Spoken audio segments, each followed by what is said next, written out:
There we go. Hey, you gotta,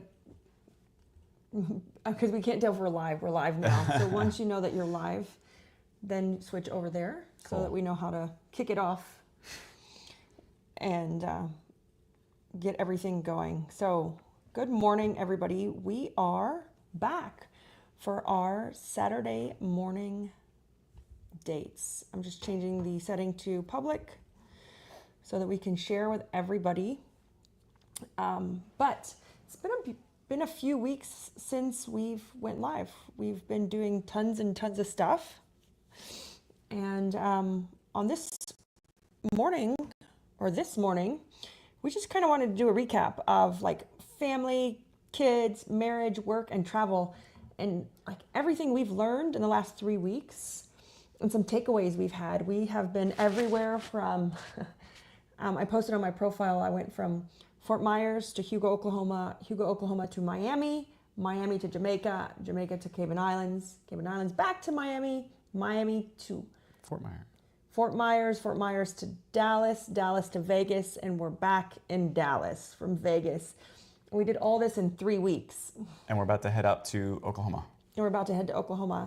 We did all this between 3 weeks, between kids and working and running businesses, and dogs and a marriage. And how do you do all this? Like as an entrepreneur trying to, juggle it all. It's crazy. Yeah, it was definitely experience. And I only got half of it. You're the one that had the other half of it, of the travel. Oh yeah. Yeah. So it's been crazy, but it's been a great 3 weeks. I don't think we've been on for 2 weeks, but it's been a great 3 weeks of like just learning lessons of like, how do we prepare our businesses to be gone? Yeah. Like I had to prime and prep all the companies saying, hey, like we're going to be on vacation. And then the following week I'm going to be at a conference. So I'm going to be unavailable for 2 weeks. Yeah. I started that priming and that prepping a few weeks prior to it so that they knew I wasn't just falling off the face of the earth. Yeah. And I will say that we've even learned that there's still some things, some little pieces here and there that we need to make sure we cover or that there's expectations set so that it can be covered. So it's like flawless in terms of what we have going on, who's in charge of what. So it's honestly, it's good to step away and kind of test the system. Yeah, you're testing your system like with your businesses. And you're not really testing them to fail, right? You're testing to see how well did I do at setting these things up. So you're really testing yourself, and it gives the opportunity for people to step up, to do a great job, to really lead, take control. And it's a really great test to test your business on. Yeah. Like how functional is it without you? For literally 3 weeks, I've been gone out of almost all of the businesses. Yeah. Because my uncle passed away, that's why I had to go to Oklahoma. That was unexpected. So I knew we were going to be out 2 weeks, but I had an unexpected week prior to that of traveling and being out. Yeah, and I will say that every time that I found that you step away, I find that it helps to give that nudge for your team, or at least for those that are stepping up, to be more independent. Every time they get a little bit more independent, I think, which has been great. Again, filling the gaps and figuring out where those pockets are, but every time they step up more, get more comfortable with it, and kind of push you out of, if you are in the day-to-day, it kind of pushes you out little by little. So I love these spurts of just being away and planning to be away. And they push you out, and because you keep asking, oh, do you need anything else? Do you need anything? Oh no, we got it. Like, yeah. So I will say Woot Recruit did a great job. Organize It as well did a great job. We were trying to sign up while I was gone. There was one thing that I totally messed up, and it was the open enrollment for health insurance. The window of us not being required to pay 50% for health insurance was like this very, very small window. And we were trying to make it, because as a small business, some of us can't afford to pay 50%. I would love to. It's my dream one day. But we are offering great benefits. But that window came right when I was like traveling to my uncle's funeral and then to the cruise ship. But they did a great job doing that. that's that work side, testing your businesses, see how well did I set it up? How much information does my staff have? Do they have everything they need? Yeah. Have I trusted them? Have I handed this stuff over to function without me? And the next test is like your kids, right? We left Austin home alone for a little while because he has basketball, and he's at the airport right now getting ready to fly to us in Dallas. Yeah. But he's at 16 years old, man, on it, never late for school.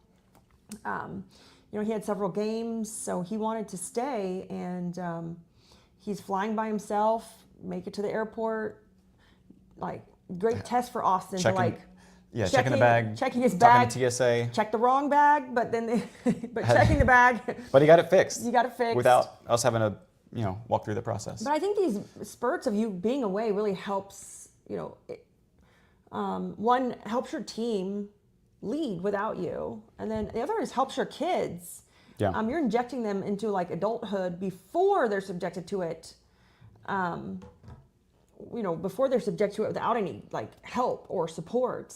Doing it while they're teenagers is great. And then we left Yaya with my mom, and who knows what they're doing. They're probably shopping right now because it's Saturday and Grandma takes her shopping on Saturdays. But it's really great when it comes to that. And then your marriage, doing all this traveling and back and forth, it's put a good test on your marriage as well. Chris has done some things that I'm like, no, and then I've done the same thing to him. Like, did you bring this? No, we forgot it. We're like, oh, okay. Yeah, it's a shuffle. It is, but the biggest struggle of all of this with traveling for the 3 weeks has been our eating. Oh my goodness. Yeah. Like, we want to die. I think my taste buds ended up like just. Our biggest struggle, right? Leaving the businesses, that's a test. You're kind of monitoring the gaps there. Leaving your teenagers kind of, adult a little bit, and they've been great. Marriage is good. You're getting some time alone, some time apart. But holy crap, has the eating just sucked. Yeah. It sucked. We were on a cruise. Well, that sucked if you're like for our diet. And then Vegas was not great either for our diets. And working out, it has been cold. Cold. And so we didn't divert from our diet at all, really. It's just that we're eating food that's like a little bit outside of what we would normally want to eat, as far as being like over-seasoned and overcooked. It definitely was heavy, and I felt it because I'm not used to eating anything with, seasoning or flavoring or other things, and you can't really tell the kitchen, like, I don't want anything on it because they have their specialty dishes. I'm like, I don't want anything. Make it not special. Yeah. So that has been definitely a struggle for us. And, we were at a conference for the last week and trying to eat conference food and get a quick bite to eat. Yeah. Isn't a ribeye is not a quick bite to eat. No. It's, and being able to find the pockets of time to eat right also is really hard when you're at conferences and things like that. So driving on the road. Yep. Like, we drove from Fort Myers to Texas. So it's like the biggest struggle for us in the last weeks, honestly, is just the food. Yeah. Staying true to like eating clean and the diet has been a struggle. Yeah. But you get inventive, you get creative, you Google a lot, you ChatGPT a lot. We're in this Facebook group. It's a carnivore group. We search in there a lot. And believe it or not, the worst fast food to eat on carnivore, or the cleanest, is Wendy's hamburgers. Yeah. Triple Baconator, baby. Triple Baconator is by far, in our research, is the best thing to eat. It's the most consistent, the most accessible, and it's, I want to use the words quote unquote carnivore friendly. Or cleanest. Or cleanest, yeah. So who would have thought Wendy's? Yeah. So, I mean, it's been very consistent, honestly. Like, when you go, because we've been to like 5 different states in just picking up or eating Wendy's. And I will say this to them is, it's been fairly consistent with the delivery. So you ask them for a triple baconator, but I don't want any bread. I don't want any vegetables or lettuce, just the patties and whatever else comes on it. No sauces. So it's like the patties, the cheese, the bacon, and then pickles if they give it to you. Yeah. But they actually have a tray. They bring it out, knife and fork. So it's been really cool to see that they actually got their stuff down. In terms of just being fairly consistent in delivering a service. Whereas if you go to McDonald's, I'm not going to name any names, but every time you go, you're at least going to get something, one or two things that you didn't order. You just named the name. You named McDonald's. Well, yeah. Anyway, but it's just in terms of consistency, it's the most consistent we've found. Yep. And most carnivore friendly. They know, they're pretty used to. I'm just serving it that way. Yeah. So you're not totally confusing them. But yeah, the hardest thing has been the eating and the exercising. Like, I'm not gonna lie. We did walk every day. We got miles in, but we couldn't go outside. We were walking on the casino floor, and there's cigarette smoke from the night before, but we got our miles in, we got our walks in. We did eat, but it was a struggle to eat. And, some of the food, if you're on carnivore and you eat over-seasoned food, it can really affect you. So that was my biggest struggle, I'm not gonna lie, between traveling the week prior to the cruise, on the cruise. I'm not a buffet eater, so definitely quality over quantity. And then the Vegas convention. And the Vegas convention, if you guys don't know and you follow us, is ISSA. It's the World Association of Cleaning.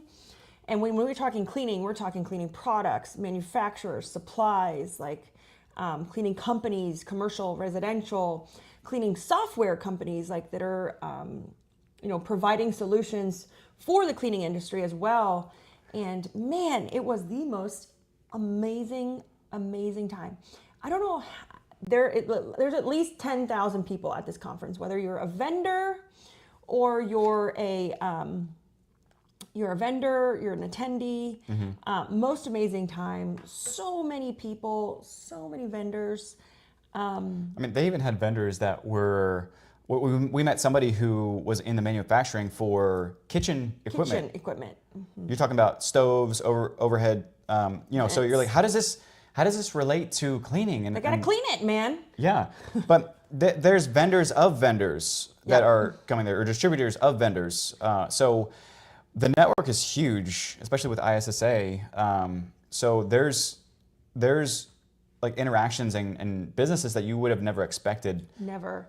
I met this young girl, and she owns her own robot floor cleaning company, and she's young. She's probably like 20, and I'm like, oh my God, this is so cool. But she's techie, and she's like, she's creating for the commercial side, like robot floor scrubbers and vacuums.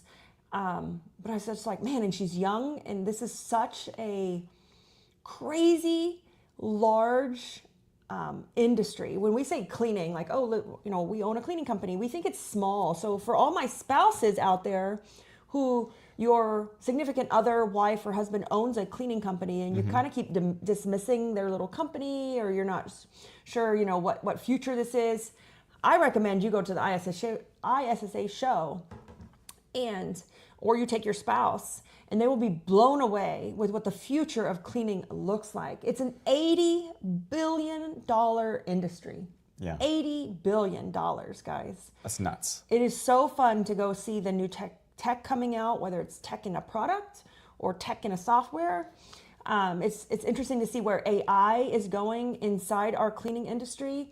And if you're in lawn care, you guys have the same kind of conferences. Like, it is massive, massive. So with cleaning, it's also pest control as well. You wouldn't think about this, but it's pest control because a pesticide is regulated by the same side of it's an EPA, so it's regulated. They regulate cleaning products as well. So there's some pest control people there. There are power washers and window washers and roofers do soft washing for roofing. So when we say the word clean, it encompasses everything that has to do with water. Yeah. Like, kind of like the tech behind it and even the staffing behind it. I was honored enough to be speaking or hosting or paneling at about 7 different locations At the conference. at the conference. And it was just so fun to be there and be so like ingrained in the future of where our industry is going. Yeah. You might not realize it, but everything is tech enabled at this point. Yeah. It's nuts. It's crazy, but it's super fun. While we were at the conference, like one of probably my biggest takeaways is where the AI is going. I was on 2 AI panels. I'm AI certified. I don't teach it publicly. I'm getting certified to teach our team AI. And just to see where AI is going, I was on a commercial panel for BSC, Building Service Contractors, and then I was on a residential panel. But just to see the difference in the two, where commercial is taking it, where residential is taking totally 2 different avenues, I can promise you that. And just how it's going to change our business was really interesting to see, especially on the commercial side, because the commercial side has the money. They got the money to produce some of these AI tools that are going to be rolling out, and they'll trickle down to us, some of the smaller companies. Yep. But they have the money and the backing to really lean into making this a core part of the cleaning industry. Yeah. Yeah, and I think in some ways, at least for like the residential cleaning, there's going to be elements of that too. That's a little bit more. I want to say the word lightweight, where you're going to have kind of like lightweight tech or AI that's kind of wrapped in there in some way, but you're not talking about like beacons and RFID chips and other things like that. I don't think the same way that commercial would be using it, but still more of a simpler way that, let's say, the average company can just kind of jump right into it. Yeah, no, I agree. That's why I said where I saw them going with it is completely different than where I saw going residential. Yeah. They're talking about like beacons and heat maps of most used areas in a building, because now these sensors are much cheaper, but we won't, in residential, we're not going to be able to put sensors and beacons in someone's house. Yeah. Yet. So it's really interesting to be there. And so if you guys aren't part of ISSA, highly recommend you looking into it if you're in the cleaning industry at all, or any of your industry associations, whether you're in lawn care, roofing, power washing. Look at your industry association. We always sign up for coaching, and I think coaching is great, and it really helps us with accountability and getting to that next level. But then there's our associations that really help us know what's going on within our industry. Yeah, giving you a pulse. Giving you a pulse of the industry, distributors, manufacturers, and products. I signed up to volunteer on the ISSA council, and it's been super fun. Met a lot of people, made some great connections. So it's definitely worth you guys getting involved as well when it comes to just volunteering. Yeah, I that's a good point. And I think when I think about that, I think of it's a way to forecast your industry. And it is, because last year I lobbied in DC for H-2B visas for the cleaning industry. And everybody's like, well, really? I'm like, well, yeah, lawn care gets them. Why can't we get them? yeah, And it's helping you know what laws are coming up, what legislations are coming up, what do we want to lobby against, what are we for, what will help us. Tariff tax, no one realizes that during COVID we couldn't get some of these supplies because there was tariffs put on plastic goods, and a lot when it comes to cleaning for everything products, that gets imported in. it's put on our cleaning products, our scrub brushes, our mops. We couldn't get the masks or the gloves, and again we lobbied for those tariffs, for change in those tariffs. Yeah. So it really helps you know what's going on and to just stay up to date. It's solely volunteer. Yeah. And then the next thing we did was we put on a party with help with 3 other, there's 4 of us total, 3 other amazing companies. And it was so fun. I had never helped actually host Yeah. like a private event yet as like a software. And it was fun. And I got to give it to Martha from Oh, QDS. Worked her butt off. She worked her butt off. I did nothing. I did a little bit. I was like, take my money. That's about what I did. I did a little bit, but man, Martha killed it in just the planning and getting the buses. And we hosted the costume contest. Woot Recruit did. Yeah. We gave away some prizes, some cash for that contest. But we hosted it with it was Woot Recruit. It was Martha from QDS. It was Drew from Larison Media, and it was Holly and Summer from the cleaning software. But all it was just fun. We had great food, great drinks, Great. great really great food, yeah. costumes. Oh, right? yeah. Great costumes, and it was an opportunity to gather as an industry. So it was specifically for residential cleaning business owners or vendors together as a group and just talk. Yeah. And just talk. And we Vegas didn't get style. Vegas style because we were dressed up in the 20s. We had 20 outfits on. But just talk because we don't get that opportunity on the show floor. Like ISSA is so busy. There's teaching and education all day. The show floor is massive. And you don't get that opportunity to just sit and talk. Yeah. So it was great. Yeah, because you didn't even get to kind of like let up and breathe and actually talk with people until day 3. So I apologize for anyone who was looking to talk to Woot Recruit or is interested in any of Woot Recruit or my services. I was never at the booth because they had us running back and forth everywhere.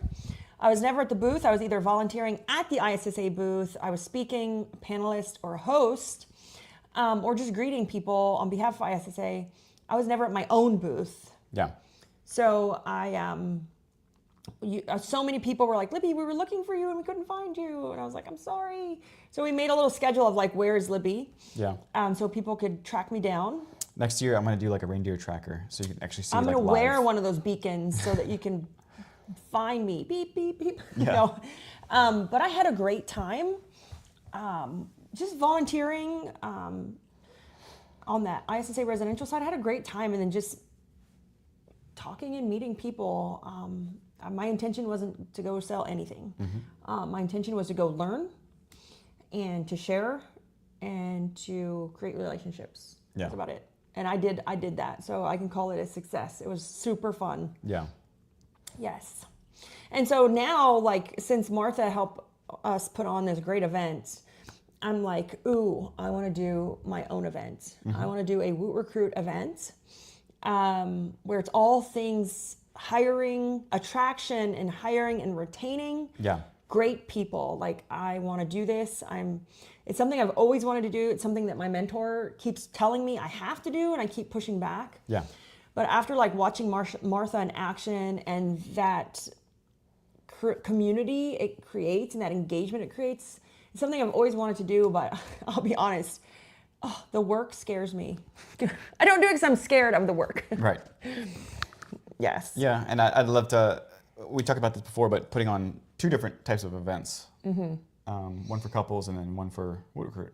Oh yeah, so a couples retreat, something I want to do in 2025 still, and then I want to throw an event. I want it to be all about people, because when it comes to hiring in cleaning or in lawn care or in any service-based industry, it's all about people. Yeah.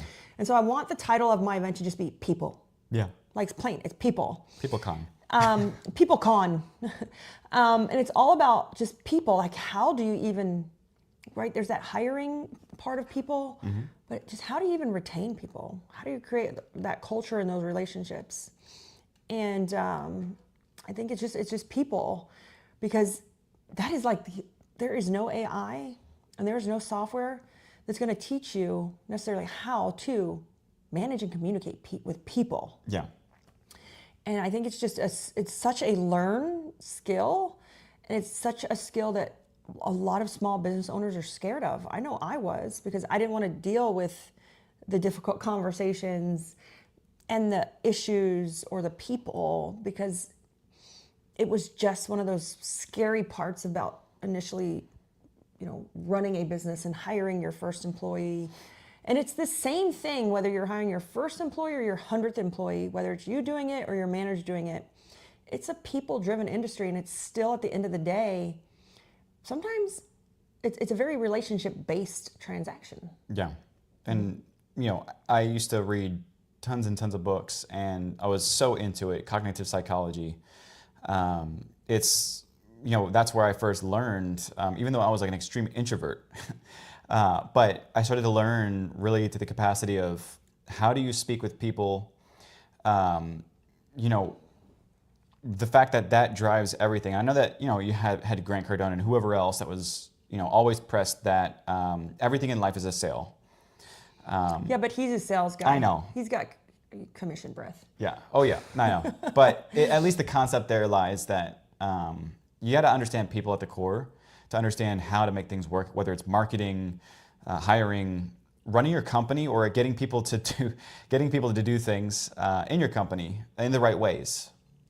So I always take that back to what I've learned through cognitive psychology and all that research, and how the brain works, and how that works in terms of influencing others, but also how to help give back or share to people, to help improve them without physically like forcing them to do something, but how to improve somebody without touching. It's hard to say. It's how to help influence somebody's life without actually forcing yourself into their life. Yep. So, this made me like excited that I'm like, you know what, I want to do my own event. If I can hire Martha to help me throw it, I'll let you, PBS can come too. But no, it's been great. We've had a great time. It's been living out of suitcases for 3 weeks. We've still done our morning dates. We've still, have been true to our health journey. It's been a struggle, right? We still have made time for each other. We still made time to create relationship with our friends and contact people like when we're around. And it's been a really great ride, but I am excited to go home. The whole month of December, I'm going nowhere. Yeah. We're going nowhere. You're going low key. No travel, low key. I'm going to live in my sweatpants. The whole month of December. No, I'm not. But we have some exciting things coming up with the new year coming up. Yeah. Some exciting things coming up. I'm going to go back to doing some live webinars and teaching. I kind of took a break from that. So I have the book coming out probably end of Q1, beginning of Q2. We have the book launching. I have some other fun software things coming up that we're going to be doing. So we have some new stuff launching, some revamping of some old stuff. So we have a lot going on. But at the end of the day, we're just super excited to be here, share our story, share our journey, and make sure if you know any other couples in business, they don't have to be in business, but I talk a lot about business, couples in business that are just looking to find some balance in their life between kids, work, and marriage. Share this with them. We try to do this every Saturday morning when we are home. Yeah. You can just look us up on social media. I'm the only Libby DeLucian in the world. You can find me on libbyd.com. D as in dog, or D as in DeLucian. libbyd.com. If you want to follow us, just check that website out. It has all our social media handles. My podcast, Fearlessness, just got on a network. So we're super excited that we are now in a podcast network, being like repped by this network. It's called Work Define. And it's all things people and HR and hiring, and super, super excited for that. Yeah. But yeah, just follow us. We're just here to share our journey through our mistakes. Yeah. All right, guys, we're going to wrap this up. It's a short morning because we're late and we still haven't even eaten breakfast yet. So I hope you have a great weekend, and we'll see you next Saturday. Bye, guys.